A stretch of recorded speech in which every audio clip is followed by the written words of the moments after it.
3 raisons pour lesquelles tu devrais tremper et rincer ton riz avant de le cuire.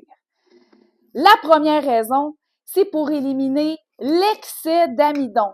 Parce que tu dois savoir que dans le fond, le riz est recouvert d'une fine couche d'amidon qui fait en sorte que quand il est cuit, il colle ou il devient pâteux.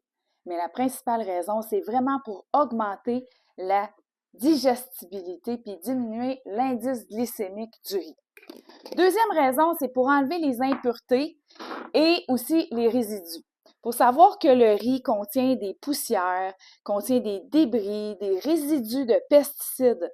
Donc, on ne veut pas ça dans notre riz, alors on le trempe et on le rince. On peut aussi choisir de préférence un riz bio. Troisième raison, c'est pour réduire la teneur en arsenic. Et oui, parce que le riz absorbe plus d'arsenic que tous les autres types de céréales. Et il faut choisir, en fait, il faut le tremper encore plus si on sait que ça vient de sols qui sont pollués. Donc, c'est pas évident, c'est difficile à savoir, parce qu'ici, au Québec, on n'est pas des producteurs de riz. Donc, il vient d'ailleurs. Donc, je te suggère de le tremper et de le rincer.